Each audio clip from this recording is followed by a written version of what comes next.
Hi, everyone. Welcome to another episode of the Coaches Close Clients podcast. Today, we're here with Kim Argetsinger, who is a mindset coach and a business mentor. And she's going to share a bit about her sales mindset journey and some of the lessons she's learned along the way. So, thank you so much for being here. Thank you so much for having me. I'm excited to dig into this. These are some of my favorite topics. Awesome. So to start off with, why don't you just tell us a bit more about you and how you started your coaching journey and a bit about what your mindset was around sales in the beginning? Sure. So I'll start with me, what I do. As you said, I'm a mindset coach and business mentor. But before I became a coach, my journey here was a bit of a roundabout way. I spent 10 years in LA doing the acting thing before coaching. And coaching was something I didn't even know was a business. I have a degree in psychology. I was acting. I hit a place where I was no longer feeling fulfilled and lit up by my life. I was no longer very big on living into our version of success, and I was no longer living into that. And I literally quit everything, picked up my life, picked up and moved to New York City and started over.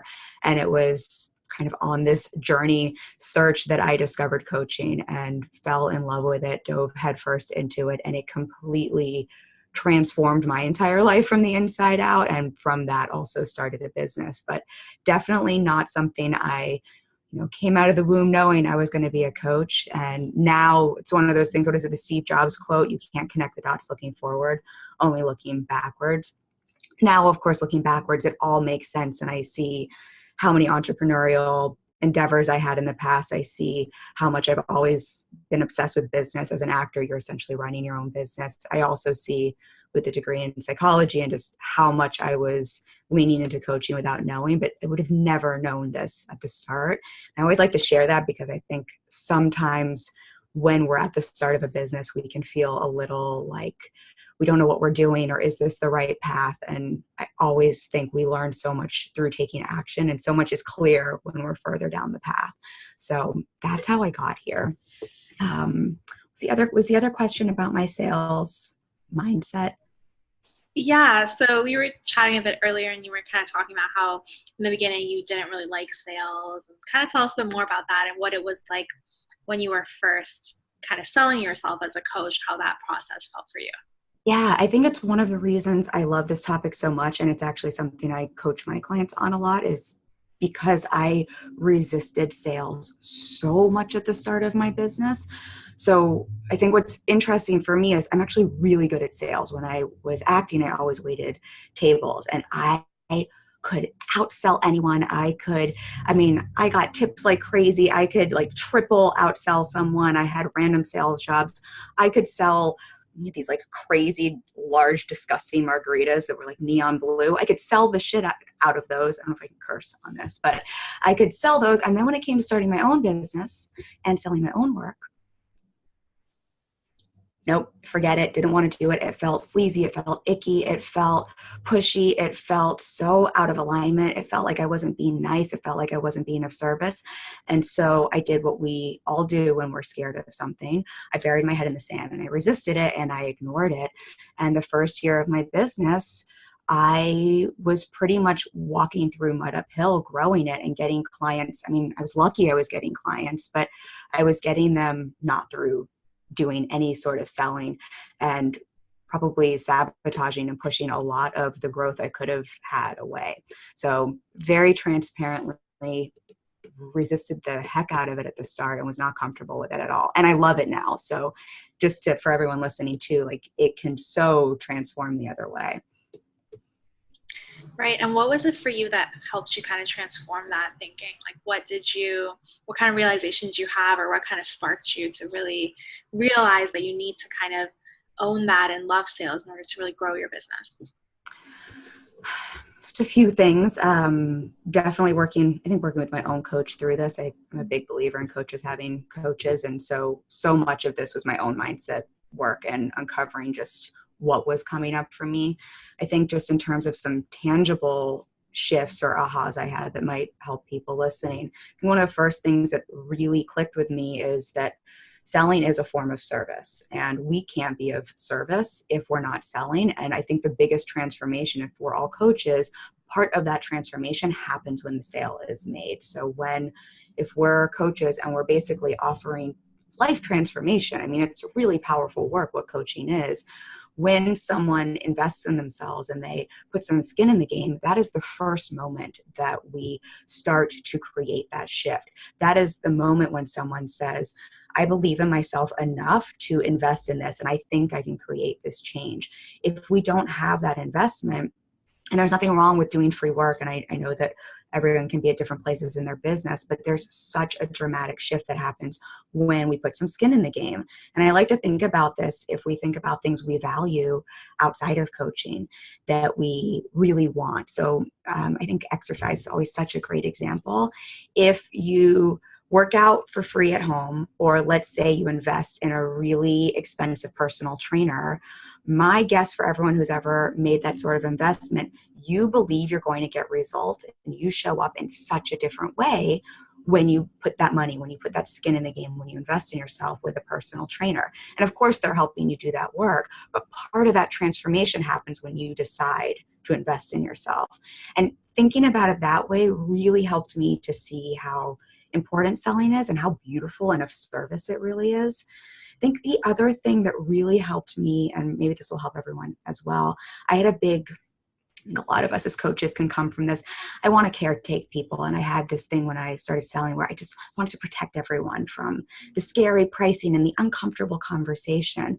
And I realized, I had this aha with my coach when we were working through this, that when I was doing that, I was perpetuating other people's money stories, other people's lack of belief in themselves. So if I'm caretaking you and you're on the phone with me saying, I want support, I want to invest in myself, I want to grow my business, and I'm basically shying away from this, I'm essentially saying to you, you know what? I think you're right. I don't actually think you can do this. I don't actually think you can find the way to invest in yourself. I'm perpetuating someone else's money fears and not giving them that permission to open up and expand and to step past what they're comfortable with. I don't know if that makes sense, but those were two things that really helped shift me into a different mindset around selling. Mm-hmm. That was a Right. mouthful.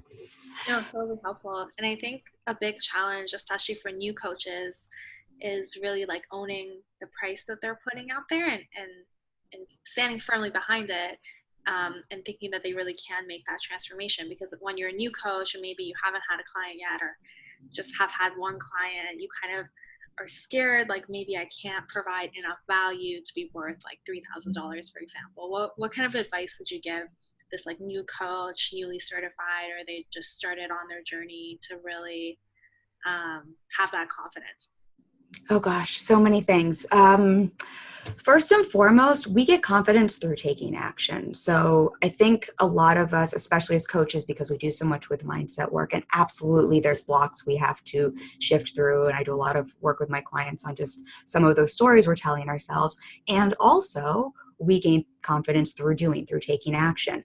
And so as a new coach, it makes sense that you're going to have a little lack of confidence because you haven't been doing this for as long. And so just to normalize it a bit, because I think there's a tendency for us to think, oh, I'm doing something wrong. And we start telling ourselves this whole story about our confidence versus, I just haven't been doing this as long. We'll go back to the gym analogy. Your confidence the first time you walk into a gym with a weight machine on day one is going to be very different than your confidence on year 3 going to that same weight machine.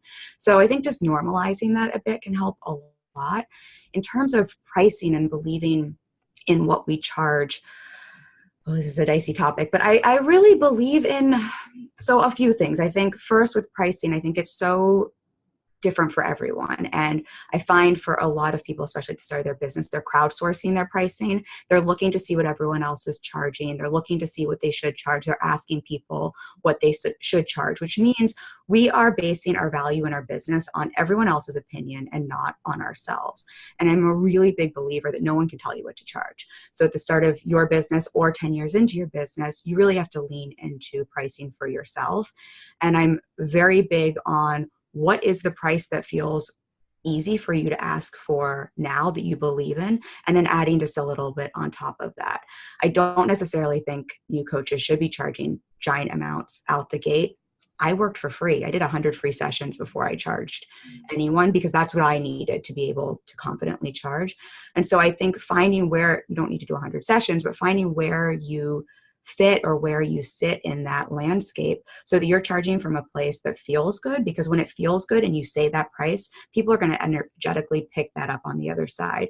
When you're charging too low because someone's told you to, because I said do 100 free sessions and that feels out of alignment, you're going to feel resentful and out of alignment. People are going to feel that. When you're charging too high on the flip side because someone told you know your worth, know your value, which is not equated to money, by the way, but know your worth, know your value, charge high, and it doesn't feel in alignment, people are going to feel that on the other end, and there's also going to be a disconnect. So it's really something I think we all have to do the work on our own to find that sweet spot. Does that make sense? Yeah, that makes a lot of sense for sure. And something else that I kind of think about when it comes to the pricing is like this idea of people knowing the price before the call or not, because there's a lot of like discussion around this of like, should you put your prices on your website, or should you kind of wait till the end of the discovery call to say the price, because money is something people can always come up with, or I don't know, there's so many different theories about this. So I'm curious, you as a business mentor and someone that's been doing this for a while, what your thoughts are on that kind of topic. I love this question because it was my question at the start of my business. So I think with most things, there's no wrong or right. And I'm very big on, with my clients, finding what's right for each individual person, each individual coach, each individual business. So I think this is a big question, and sometimes there's a strategy around not putting a price on a website, for example, or putting a price on a website. So I just want to preface my answer with, this is a broad answer to a question that might have a more specific answer depending on where you're at or what your business is. But in general, I'm of the school of thought of put your pricing on your website. And when I wasn't putting my price on my website, that was very much a fear-based choice that I was hiding and masking with the excuse that, well, but then when people get on the phone, they're not going to get on the phone with me otherwise because of X, Y, and Z, because this price will scare them away, because they won't be able to afford it, which even if you listen to some of those excuses and stories are very much based in fear and my stories and belief about my own ability. I personally now put all my prices on my website. I want people to know when they get on the phone with me, coaching should be a bit of a scary investment. I don't want you to take this decision lightly if you're going to invest in working with me. I want you to know before you get on the phone with me what sort of an investment it is. And if that is something you're willing to, whether you have it sitting in your bank account or you're going to stretch yourself to find that amount to invest. I also don't want people who can't afford it, because that's energetically going to be a really poor match, because we're going to feel a lot of pressure around that during the coaching process. So I believe in being very transparent and clear, and I'm very happy to work with people and talk with them through what's coming up around the money and the pricing. But I like having that. I think it's a bit of not a barometer, but sort of like a gate on our website. So if we have our price there, we're saying it for ourselves, but we're also weeding people out. And some people aren't going to be able to invest in your services. Some people aren't going to be able to afford it or aren't ready. And that's a really great way to weed those people out. So that's my school of thought on it. But there are certain circumstances in which there's a strategy around not putting the price on your website. So again, if you're working with something like that, stay with what you're doing. There are times when I think it makes sense not to put them on there. Very long answer. So hopefully that makes sense. Yeah, no worries. Like, what would be some of those times, like those strategies for not putting it on there? So I think, I'm trying to think of a good example. I have a client, for example, who has an entry level offer where she does have the pricing on her website. And then to move, she has a larger VIP offer. She doesn't put her pricing on her website because she has found with the people she comes to, they need to go through this entry level offer. And then from there, she has she basically makes a custom package up for everyone. Putting the pricing on there with the range, it tends to deter people because people don't know what to latch on to. They don't know what they're going to get. And so for her, it makes a lot more sense strategically to have someone on this initial call that she charges for, see where they're at, and then be able to create this custom package.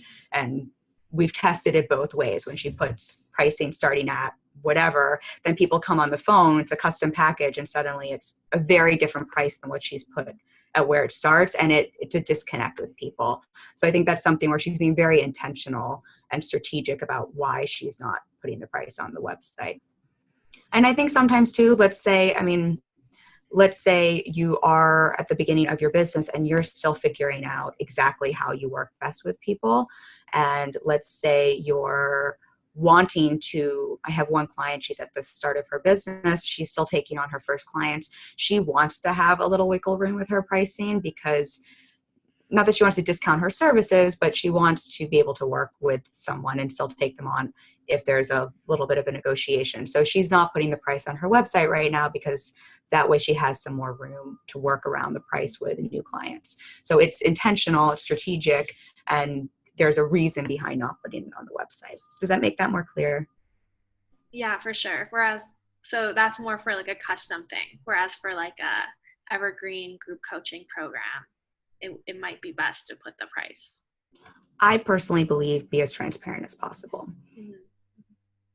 Cool. Yeah, no, that's a really good perspective on it, and something that I've been curious about, because I actually work as an enrollment coach for two different coaches myself. So I'm always curious, like, should I tell them the price before the call, just so, you know, they're prepared, and so we can kind of weed out people that aren't ready. But it's always, yeah, it's challenging, because people can also feel like they don't have the money when they see it right up front. But then when you kind of talk with them and really uncover what the fear is behind their investment, they're able to kind of change their mindset. So absolutely. Yeah. And I think there's two schools of thought. So this is where I'm at now. And hey, I mean, I might change my mind in a few years. And I think to what you're saying, especially if someone is choosing that school of thought, I don't want to say it's wrong. I think so much of what we're talking about here that's important to remember, I think it's so much more important to be clear and intentional. And it's knowing why you are or aren't putting that price on your website, and then, or wherever you're saying your prices. And then I think for me, the important barometer is to check in with, if you're not putting the price, or if you are putting the price, is it based on some strategy and some intention, or is it based on fear? Because we can also put our price on our website that's really high because we're secretly terrified that someone's going to work with us and we're not ready, and we're using that as a way to push people away. So I think here it really just comes back to, why are we choosing, and being intentional with it. And from there, you can't really go wrong or right either way. And that's all comes back to mindset. Awesome. Yeah, and why don't we kind of give our audience a couple tips, like what kind of things you do for your mindset when it comes to sales, like daily, or like, do you have anything that you do like daily or like over time that you've done that has helped with your mindset in terms of like exercises or anything? Oh, where do you start with mindset exercises? I think working with my own coach is probably the biggest way I work my mindset, but I work my mindset like it's my job every day, because it is quite literally to help people, but it's also my job, because if my mindset isn't in the right place, I can't support my clients well. I can't show up and serve the way I want to, and I will sabotage myself. I think it's been shown that 95 to 99% of all of our conscious action gets its start in our subconscious mind, which means our subconscious mind is running the show. If we're not taking care of our mindset and really consciously working on it daily, we will sabotage whatever strategy, whatever action plan we have, which is why what we were talking about earlier, like, it all comes back to the mindset, which is going to shift what we do. In terms of exercises outside of working with a coach, so I'm big on a morning ritual, priming my day. That way I'm priming my mindset. It changes. I don't like to be too rigid in things, but I love affirmations. I love journaling. I love visualization. When we visualize, it's actually been shown that our brain can't perceive the difference between real and visualized events. So when we take time to visualize, especially if we're visualizing with emotion, it's one of the ways we can create new neural pathways in our brain, new experiences with an emotional vision. Our brain can't tell the difference. So we can start to rewire our brain this way. And I think it's really, really powerful. Someone who wired for depression, anxiety, every mindset block you have heard of, I've probably had to work my butt off to move through it. And visualization's been a really powerful tool for that. Other thing I'm really big on right now is managing my state. So when we talk about mindset, mindset is really our state. Are we in a positive state? Is our energy in this more neutral state, or are we in a negative state where we're going to sabotage? And so I think it's Joe Dispenza that talks about this, but sometimes I find for me the quickest way to manage my mindset is to focus on my state. And so throughout the day, I'm checking in on what I can do to keep my state in this positive place. So sometimes that means, and this sounds counterintuitive to business, but sometimes this means taking a nap in the middle of the day, or going for a long walk, or going for a run in the middle of the day. And that can help shift my state quite instantaneously. So I gave you more than a few, but that's a few. Those are a few of my favorite. Yeah, I love that. And do you believe in like doing a pre-call ritual, like when you are about to do a discovery call or something like that? Like, do you do any kind of thing to center yourself before you're doing any kind of sales? I used to have this whole it's like a list of affirmations I would go through. I think with time, as we do things more, they become more embodied in us, and so we don't need to do the same sort of prep. I found this when I was acting as well. It used to be before I would go on an audition or go on a set, I'd have a whole routine I would do. And as I did it and got more comfortable, it was sort of ingrained in me. So I don't do that as much now, but I will a few minutes. I send a prep form out. So I like to always go over who I'm going to speak with, their prep form, their questions. If they have a website or any Instagram, anything, I can just learn a little bit more about them. So I really feel like I know who I'm speaking to, because it's really important to me on a sales call that it's not about selling them. It's about seeing if we're a fit to work together and empowering them to make the best decision for them.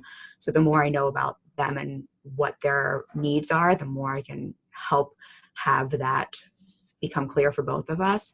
And then I like to just spend, just a few moments just in terms of centering and setting an intention and really letting go of this need for it to have a specific outcome.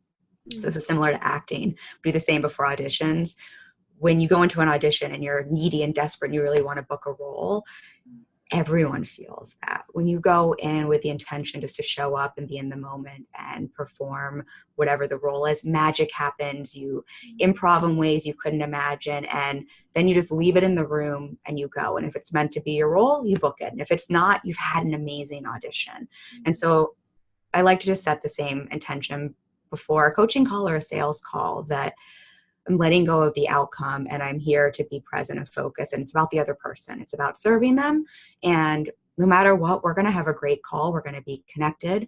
I'm going to show up and serve. We're both going to get what we need from this. If we're meant to work together, we're going to. And if not, we're both going to have a great hour on the phone. And that's okay too. And I find that just helps the call go the way it's meant to, and just take all of that pressure cooker, desperate energy out of it. But it's just a moment or two of centering. I love that. I love that. And what were some of the affirmations that you had before? Like, what's an example of one of them? So I'm trying to think. I used to have this memorized at one point. I'm trying to think of what some of them were. So I know one was I lead, not follow. It's always important to me. I think one was I believe my client or this person can get anywhere they want to go. So I always like to believe that about my clients, that I'm a powerful, life-changing coach, and I can help my clients get where they want to go. I'm trying to remember what a few of the other ones were. Gosh, I'd have to find that. This was a few years ago. I wish I had that list in front of me because some of these, and I picked this up from when I was in coach training, some of these were really great. I know one was, I don't have the specific words, but it was really about listening, hearing beyond the words, and listening to the words being spoken and hearing beyond the words. I know one was about letting go of the outcome. Um, they were all in that sort of vein. So it really was centering and focusing me to focus on that person in front of me and really listening to them and what their needs are and pulling out what's going on there versus I think what we can sometimes do, feeling like we need to get into a sales script or get into this outcome results oriented mindset, which shifts us out of listening the same way. Mm-hmm. I love it. And to end off, why don't you kind of give us some pointers on that last tip in terms of really listening and being present for the other person? Yeah, I think for all of us, whether we're on a coaching call or a sales call, the best gift we can give the person in front of us is really actively listening with presence. That is from a coaching perspective, how magic happens. Most people don't have space to be heard. As I'm sure all of us have experienced, we might speak to someone, but they're just waiting for their chance to jump in. And it's such a gift to give someone that space to be heard. From a strategic standpoint, and just from what studies show, people will spend money just to be heard, and it is really such a gift. And when we're really listening, that's when we can actually pull out what people need and hear beyond the words and create that catalyst for change. And it's part of how we build rapport. So just from a sales strategy perspective, it's got a little bit of both of these pieces here. In terms of actively listening, in terms of tips, I take notes. And I think just from a strategy standpoint, when we listen and we mirror back and reflect the words that people are using on our call, it really shows them that we're listening. That's how we can build rapport. It's an NLP technique, and this isn't to be gross or manipulative. It just really helps show the person that we're listening. So that's just a really easy strategy that I think all of us can employ, and it also forces us to listen more deeply when we are paying attention to the words that are really important to that person in front of us, and it helps us to phrase better questions. And then just from a sales strategy, sales call perspective, I think, yes, there are certain questions we can ask, and there are certain things we want to cover on a sales call. But I think more important, we want to remember what the purpose of this call is and why we're on this call, especially as coaches. And part of that then is really showing up and listening. If we're in the moment and listening, we're going to know what that next right question is because we're hearing what the person's saying versus just going off of a script of some pre-planned questions that someone told us would work. Mm-hmm. I love that. Thank you. Awesome. Well, I think this is a great point to end our podcast. So thanks so much for being here. And if people want to learn more about you, where can they learn more about you? Yeah, thank you so much for having me. I love getting to talk about this. So thank you for having me and for your awesome questions. I'd love to connect with anyone. You can find me. My website is my name, kimargetsinger.com. And I've got a freebie there about the sales process. So you can always check that out. And then on social media, I'm on Instagram the most, which is just my name, Kim Argetsinger. And then I have a Facebook group, Business Besties and Creative Bosses, that I'm also active in. So I would love to have you there as well. Come say hi, and always happy to answer any questions anyone has. Awesome. Well, thank you again so much. And yeah, everyone, thank you for listening to this episode. And we will see you all next time. Bye. Bye. Thank you so much.